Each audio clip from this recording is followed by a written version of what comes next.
or many of them. Yeah, that just shows how degraded you are. You haven't even understood who you are. You are despising God, the one who's giving you everything. That's uncivilized.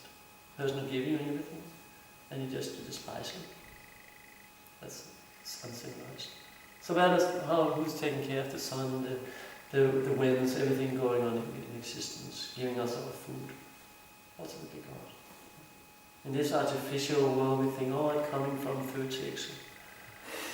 Oh dear, but where does food chicks get it from? They get it from another colony, but where do they get it from? So ultimately it comes from the earth. Who created the earth? Who's created the sun, Who gave the rain? So it's obvious, if you're a little intelligent, it's obvious to see Krishna behind the whole thing. But unless you understand it's Krishna, it's not just some blurry thing out there, it's not just some God sent me our day today, our daily bread. This is not what Krishna is looking for. He's looking for much more than that. And what is higher, what is more praiseworthy, what is more glorious in this world? That person who is dedicating himself to this. Because that is really the solution to all the problems in the world. And people are just so bored that they have to sit and watch other people playing sports. I can understand people playing themselves, nothing against sports or such, but just sitting watching other people do it. Because they don't know what to do with their time. Prabhupada said he saw some surfers. And Prabhupada said, what is that? Coming from India. At that day, there was no surfers from India. So Prabhupada said, what are they doing? And, oh, they're surfers, Prabhupada. And Prabhupada said, I call them sufferers. They're sufferers. They're suffering. Because what are they doing? They're lying on a surfboard, like a little, with some plank. Puddling themselves out like a fish in the water. And then stand waiting for a wave. And then they ride the wave and do the whole thing again. Out again, riding the wave and like, okay, how fun can it be? How much is there? But because people are so bored, they're just looking, please give me something. Or they jump out of a mountain with an elastic or something, with some string in their ankle. Or they jump in a parachute, or they go into jungles and adventure. Try to be something out of this world. Completely empty. Just empty. And what is the result?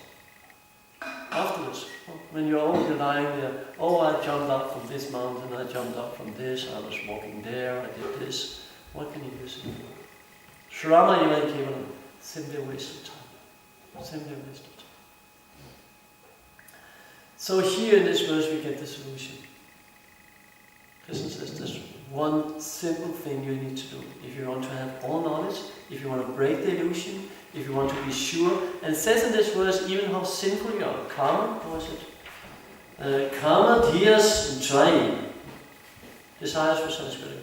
Even though that is really, you have so many desires there. Krishna has never said anywhere that you need to be desireless before you start your process. He says that's the result. But it's the beginning. So it says anyone can take. Even people who are extremely sinful, even people who are completely contaminated by material desires, and who do not have material desires, we all have. But it's just to understand. The difference is that some people understand they won't really give me what I'm looking for. All material desires, and sense gratification is so very flickering. Eat a little, give some satisfaction, very short. Hear some beautiful sounds, very short. Like sex life, very short.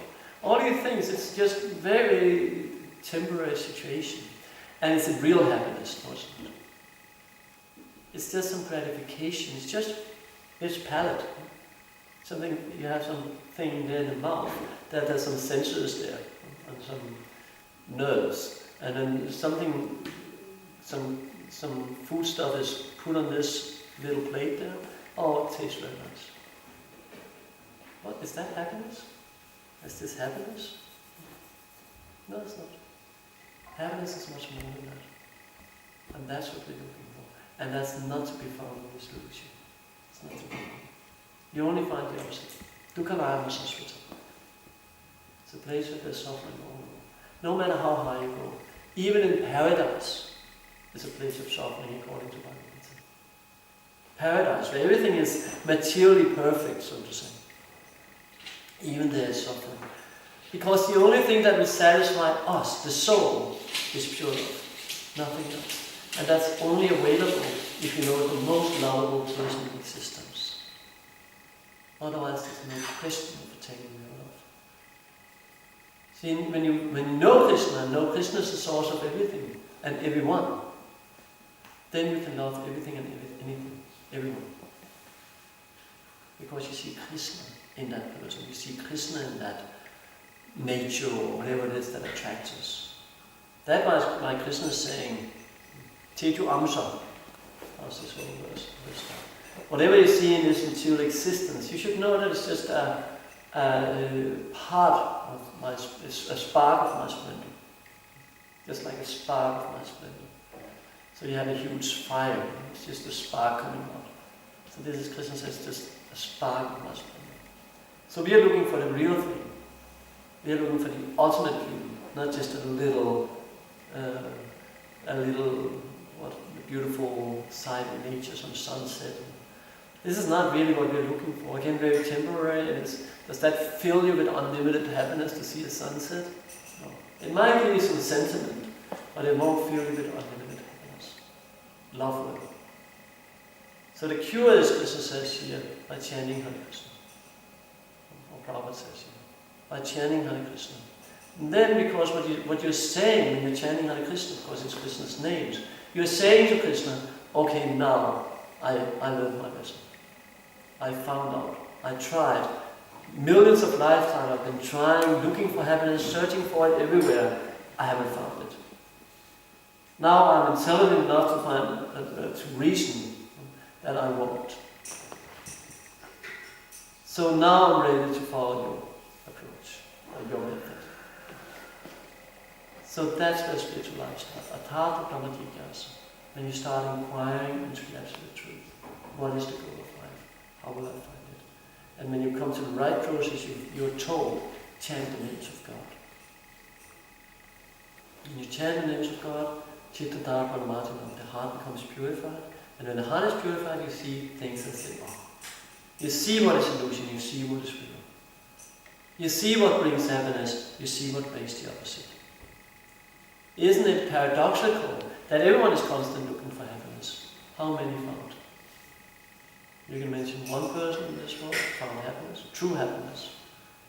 You can mention many people who got lots of money, or lots of beautiful girls, or whatever. But again, it's that happiness. Happiness means no matter what happens in the external world, you'll still be happy. Whatever happens out there, whatever happens to your body, doesn't matter. What is important is to have Krishna. That's love, without compare.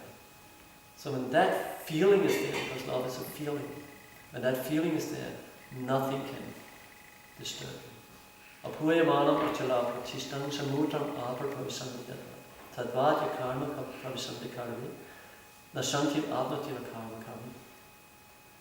That just for a person who is undisturbed by material desires, constantly entering into him like the rivers are entering into the ocean, he alone can attain peace, and not a person who strives to satisfy such desires. So even though Krishna is saying here, you can have material desires, you can still be contaminated and not have full understanding. You can still be in ignorance. But if you just take the process to heart, Krishna says, I'll take care of the rest. So that means that Krishna will, by the process or the process itself, it purifies the heart so that we see what I thought brought me happiness didn't. And the taste just disappears. It's like when you're a child, you have a different taste. You want to play in the sand, or you want to go play with your friends, go buy an Indian or something. You want to, so children, they're just playing all day. When you grow up, you get some other desires. Right? You want to have fast cars, still playing. Like yesterday we saw this. The whole thing was He couldn't get out of Copenhagen actually because there was some race, some Grand Prix, someplace. So grown-ups are sitting playing there in their cars, and that's also playing. It's just on a different level. So when you grow up, you change your desires. You change gradually. You get more sophisticated desires, you can say. So in the same way, when you mature spiritually, you change your desires. You find out this is not really. I don't want to play around in the sand all day. I don't want to just run and say bang, you're dead. But even though, again, grown up they're doing this, so now again a little more sophisticated. So then they have these guns, what they call it? Paintball. Huh? Paintball. Paintball. What? Or soft gun also. Yeah, something like that, right? Soft gun. Paintball. So then they also go and play, hey, shoot you, I bang you dead, right? So you get a mark here. Oh, same thing. It's just a little more sophisticated. So in the same way, like spiritually, we are like babies. So we are still like walking around in the sandbox there. But when you get a little mature, you start seeing, hey, maybe I should, my life is meant for something else. And when you become real mature, you start saying, this is what I should do. But that's just where the whole thing starts.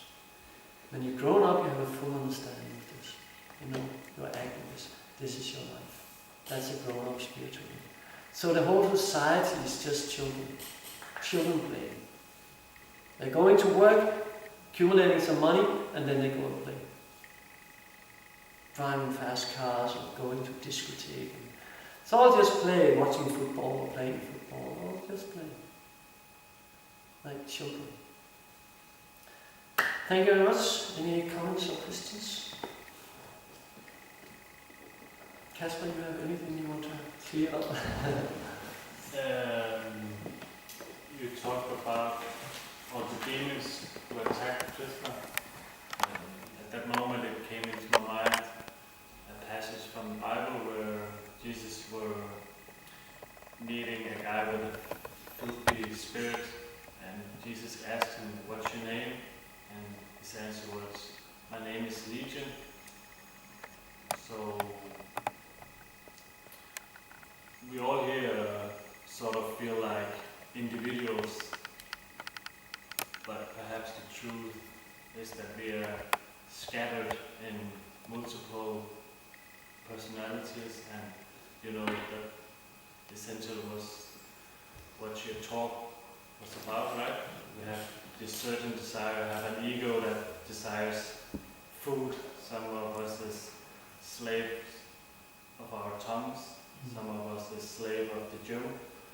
Some of us is slave of, evil eyes looking at women with lust. So essentially that was all the demons symbolized,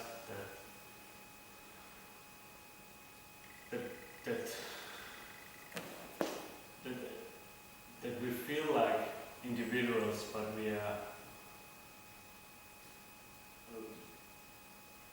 we are perhaps more scattered in personality. Two ways to answer this. If you speak about the soul, we are definitely individuals.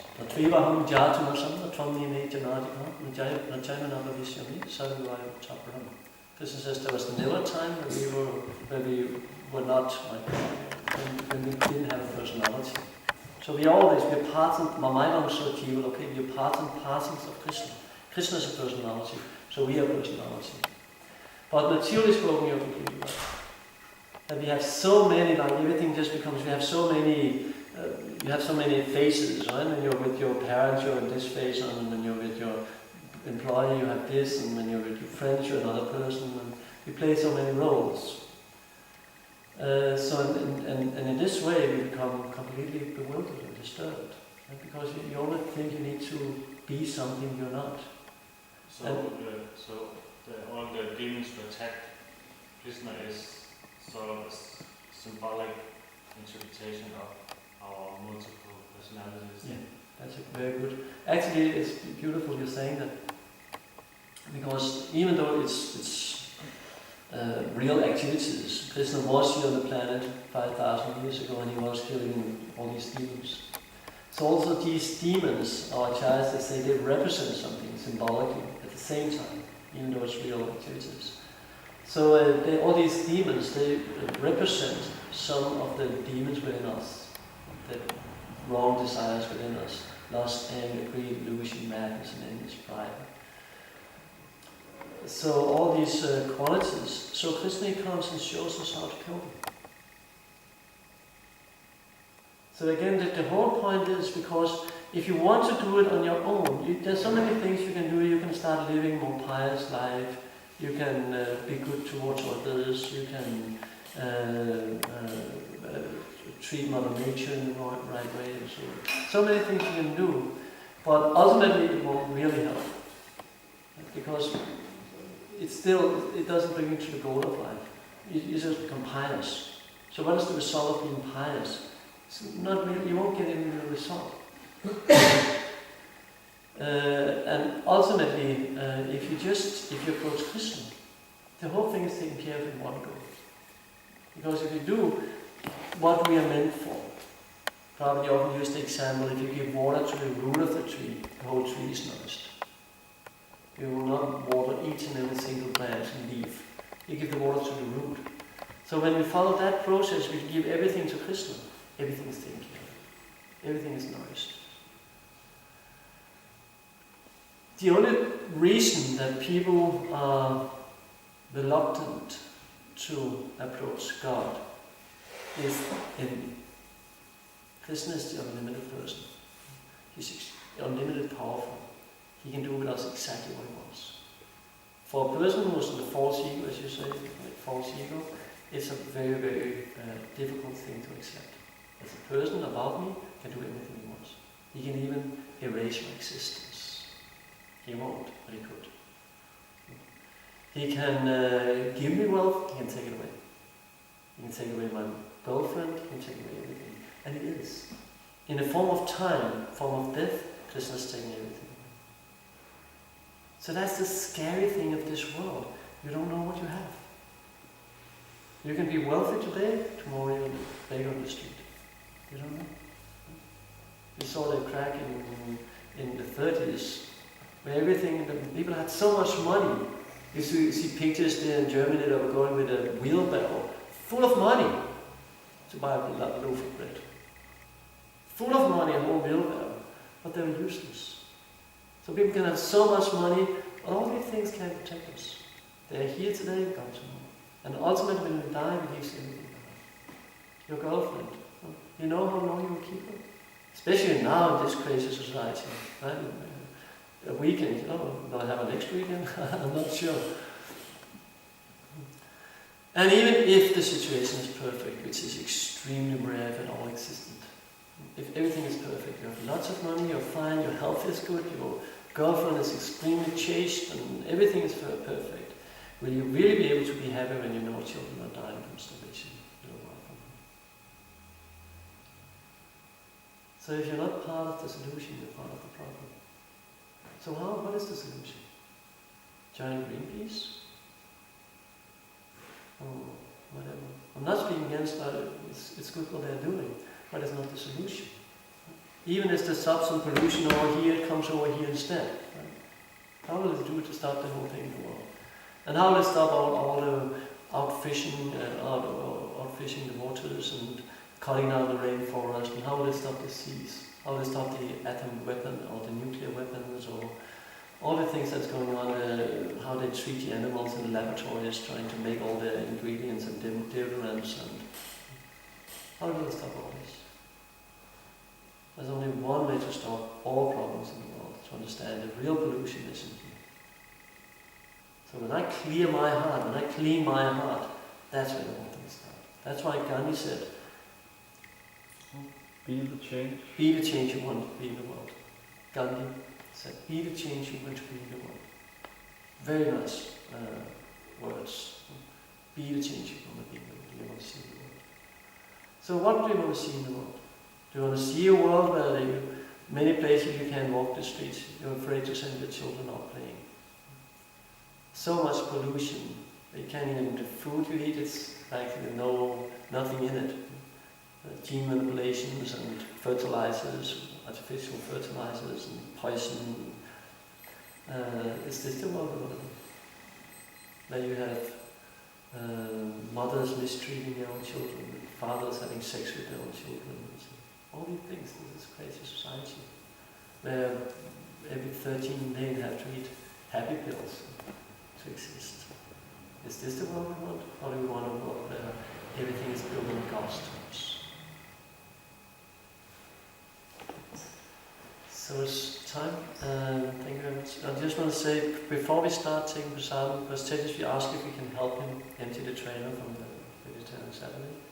So if you all do it, it'll be very fast. We just quickly run out, empty the trailer, and then we take prasadam. Thank you very much for your attention. Grandparents, Srimad Bhagavatam ki, Srila Prabhupada ki.